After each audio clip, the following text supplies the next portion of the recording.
DX 경영 저자 임건신입니다. 저는 연세대학교 경영대학에서 지금 정보시스템 교수를 맡고 있습니다.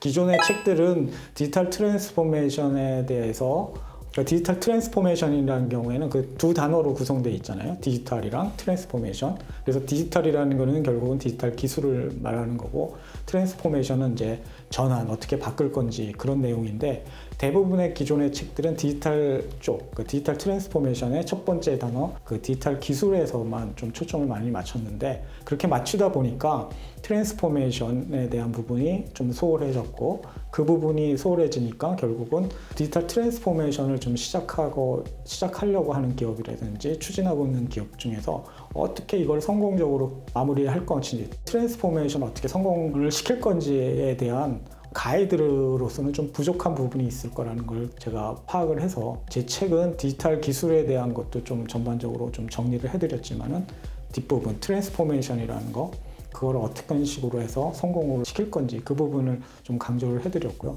추가로 또 제 책의 차이점은 그동안의 경영학에서 많은 5포스 모델에서부터 지금 여러 가지 모델들이 좀 제안되고 있는데, 그게 각각 흩어져서 이렇게 얘기되어 있던 것들을 제가 디지털 트랜스포메이션이라는 그런 측면에서 좀 모아가지고 좀 이렇게 정리해서 제공을 해드렸다는 점이 기존 책이랑 좀 다른 내용인 것 같습니다. 크게 세 가지 내용을 제 책을 통해서 좀 공유하고 싶습니다. 네, 첫 번째는 디지털 트랜스포메이션이 왜 필요한지, 두 번째 내용은 그 디지털 트랜스포메이션을 좀 성공하기 위해서 따라야 될 8단계 모형에 대해서 좀 공유를 하고 싶고요. 그 다음에 마지막은 디지털 트랜스포메이션이 이제 장기 프로젝트라서 처음에는 이제 대표이사분들이 어떤 강한 의지로 좀 시작을 했다가 한 1년, 2년 지난 다음에 큰 성과가 없다 그러면은 다들 지쳐서 그 피로감에 좀 디지털 트랜스포메이션을 이제 포기하거나 이렇게 중단하는 경우가 많은데, 그런 중단을 방지하고 계속해서 추진력을 갖기 위해서 한 6개월이라든지 9개월 또는 1년 내에 좀 단기적인 성과를 디지털 트랜스포메이션을 통해서 내야 되는데, 경영학에서 많이 사용되고 있는 그런 기법이나 모델을 좀 제공을 하려고 하고 있습니다. 이제 디지털 트랜스포메이션이 왜 필요하고, 그리고 어떻게 정의를 내릴 수 있는지 그 말씀을 드리고자 합니다. 근데 첫 번째는 여러분이 다 아시다시피 경영 환경이 과거와는 굉장히 다른 그런 경쟁 환경에서 모든 기업들이 살아남기 위해서 노력하고 있는데요. 과거에 비해서는 굉장히 빠르고 경계도 없고, 과거의 경쟁자가 지금은 협력자가 되고, 과거에 또 협력자가 또 경쟁자가 되는 그런 상황이, 한번 새로운 제품이라든지 서비스가 나왔을 때는 기존에 있던 것을 다 파괴하는 환경에 처해 있었어요.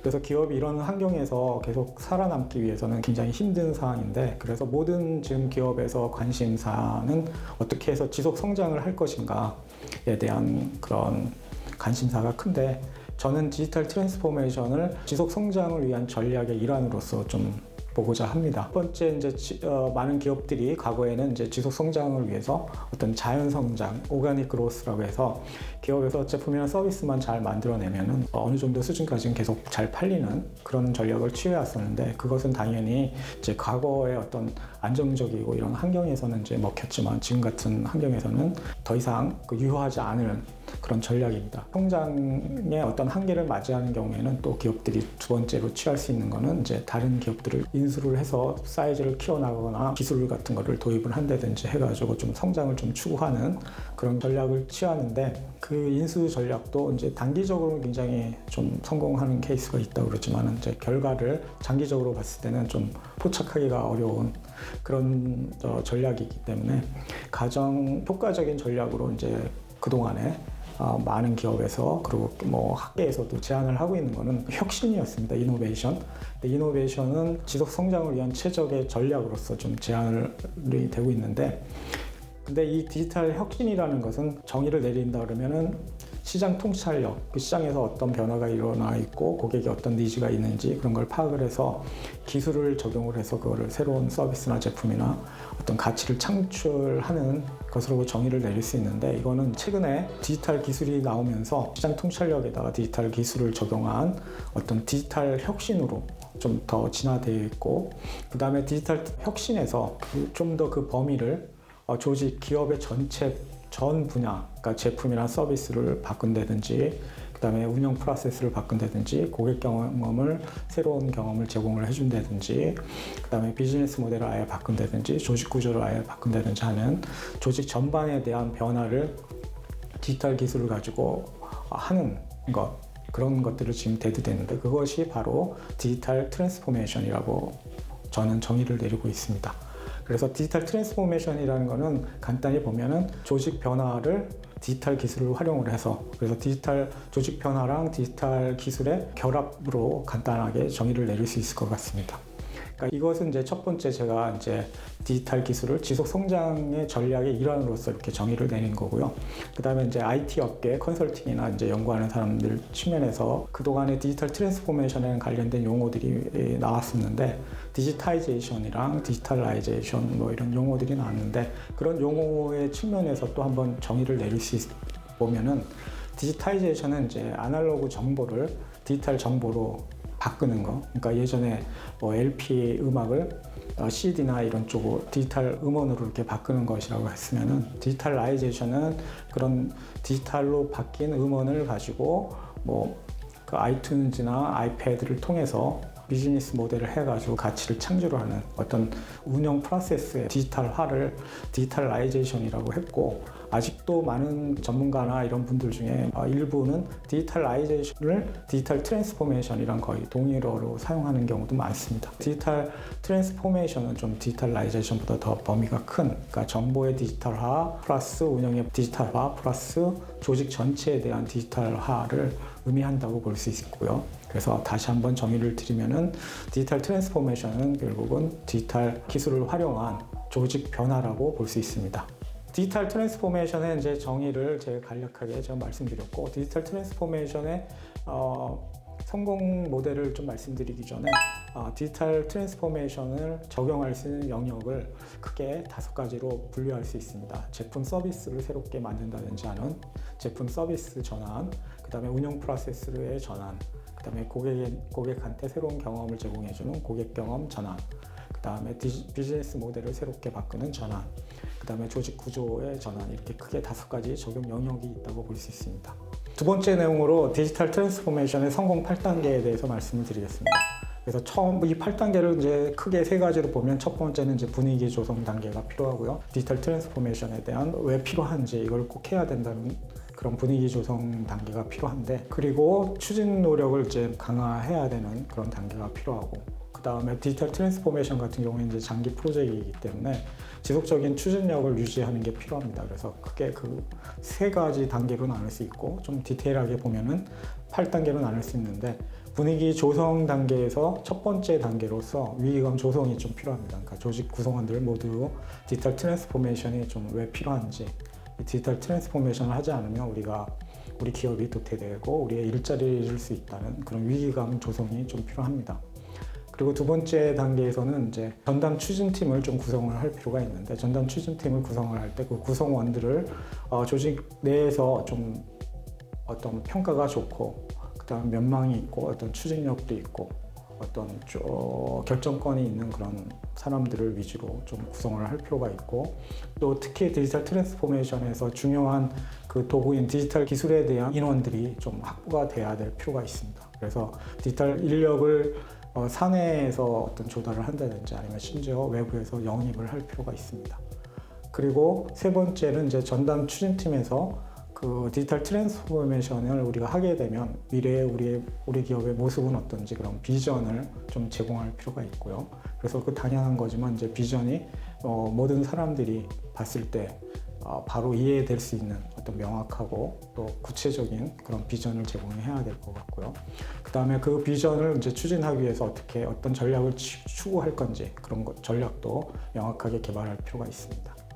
그리고 네 번째 단계에서는 이제 그런 전략을 추진팀에서 비전이나 전략을 개발한 이후에 그걸 추진팀이랑 최고 경영진만 이제 공유하는 게 아니고 모든 구성원들에게 공유를 할 필요가 있습니다. 우리가 가야 될 방향에 대해서 다 공유를 가지고 동일한 어떤 생각을 가지고 디지털 트랜스포메이션을 추진을 했을 때 성공할 수 있다고 볼 수 있기 때문에 그 공유가 굉장히 중요합니다. 단순하게 이메일을 보낸다든지 뭐 사내지를 통해서 그냥 전달을 하고 뭐 이런 것뿐만 아니라 모든 수단을 동원을 해서 구성원들이랑 우리가 디지털 트랜스포메이션에 대한 어떤 비전, 미래의 어떤 모습일 건지에 대해서 공유할 필요가 있습니다. 그게 4단계고요. 그런 다음에 5단계에서는 그런 비전을 공유하고 한 다음에 추진을 할 경우에 또 이렇게 여러 가지 장벽들이 나옵니다. 디지털 트랜스포메이션에 맞지 않은 어떤 성과 평가 방법을 사용한다든지 할 경우도 있을 것 같고요. 그 다음에 중간 관리자 중에 디지털 트랜스포메이션에 대한 어떤 겉으로 이렇게 명확하게 어떤 반대를 하지 않지만 본인들이 좀 인정을 하지 않는 그런 분들이 있어서 중간에서 좀 이렇게 좀 막는 그런 부분도 있을 수 있는데 그런 어떤 장벽을 좀 제거할 필요가 있습니다. 그런 장벽이 제거되지 않을 경우에는 디지털 트랜스포메이션의 비전을 달성하기 위해서 열심히 하려고 하는데 중간에 어떤 그런 여러 가지 장벽을 인해서 그걸 포기하는 경우도 있고 이제 디지털 트랜스포메이션이 좀 실패할 수 있습니다. 그 다음에 6대 단계는 또 이제 디지털 트랜스포메이션 같이 장기적인 이게 최소 3년, 4년씩 걸리는 프로젝트인데 이런 장기적인 프로젝트인 경우에는 초기에는 이제 대표이사님이라든지 전환 추진팀에서 이제 추진을 하기 때문에 모든 구성원들이 이렇게 달려들어서 하지만 그게 1년, 2년 지나면서 어떤 특별한 성과가 없을 경우에는 좀 많은 피로감을 느끼게 되고 그로 인해서 디지털 트랜스포메이션이 이제 성과를 얻지 못하는 경우가 굉장히 많은데요. 추진력을 계속 유지하기 위해서는 6개월 내지 한 1년 내에 어떤 단기적인 성과를 스몰 윈을 낼 필요가 있습니다. 그래서 그걸 의도적으로 처음에 디지털 트랜스포메이션을 추진하는 전환 추진팀에서 의도적으로 어떤 6개월이라든지 1년 내에 어떤 손해 보이는 성과를 내기 위해서 좀 계획을 짜고 그걸 낼 필요가 있습니다. 7단계에서는 전환 속도가 이 단기 성과를 내가지고 하는데도 불구하고 장기적인 거기 때문에 전환 속도가 좀 늦어질 수도 있는데 계속해서 가속화시킬 필요가 있습니다. 계속 장벽을 제거를 해준다든지 단기 성과를 계속 낸다든지 하는 거를 계속 추구를 해서 전환 속도를 좀 가속화시킬 필요가 있고요. 그 다음에 마지막 단계는 이제 많은 기업에서들 얘기하지만은 디지털 트랜스포메이션을 왜 해야 되고 어떻게 했더니 우리가 단기적 이런 성과를 얻었고 우리한테 도움이 되는 거라는 그런 것들이 의식화가 돼서 어떤 문화 단계, 조직 문화 단계로 들어가는 그런 전환의 어떤 장착 단계가 필요합니다. 그래서 이게 조직 문화까지 어떤 디지털 전환의 어떤 조직 문화를 갖는 게 마지막 단계이고요. 이 단계까지 갔을 경우에 디지털 트랜스포메이션이 계속 유지되고 기업이 지속 성장을 할 수 있을 거라고 볼 수 있습니다. 세 번째 제 책에서 좀 공유하고 싶은 내용은 이제 디지털 트랜스포메이션을 단기 성과를 어떻게 낼 것인가 그 내용인데요. 제가 이제 이 부분을 쓰기 위한 아이디어는 경영학에서 경쟁 우위라든지 기업을 운영할 때 필요한 모델이라든지 기법들을 좀 제안을 하고 있는데 그런 모형이나 기법들을 우리가 디지털 트랜스포메이션의 5가지 정형 영역별로 좀 구분을 해서 만약 디지털 트랜스포메이션을 지금 추진하고 계시거나 이제 추진하려고 할 경우에 어디서부터 시작을 해서 어떤 성과를 내야 되는지 이런 걸 고민하는 분들에게 좀 더 도움을 줄 수 있는 방향으로 좀 정리를 해놨습니다. 그래서 첫 번째 부분에서는 이제 제품과 서비스를 전환하기 위해서 뭐 5포스 모델이라든지 수학 모델이라든지 디링킹, 리링킹 이런 모형들을 좀 정리해서 좀 제공해 드렸고요.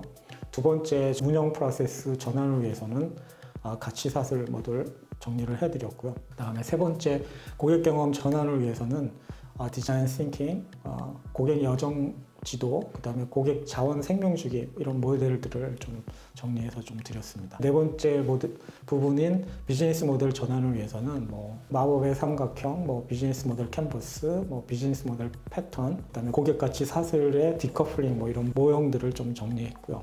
마지막으로 조직 구조를 전환하기 위해서는 애자일 조직이라든지 그다음에 플랫폼 조직을 어떻게 만들 건지 정리를 했습니다. 그래서 기본적인 아이디어는 디지털 트랜스포메이션이 전사적인 거지만 시작 포인트를 잡아야 되기 때문에 그 5가지 영역별로 좀 나눠가지고 디지털 트랜스포메이션을 좀 추진을 할 때 도움을 받을 수 있는 그런 모형이나 기법들을 좀 정리해 드렸다고 보시면 됩니다.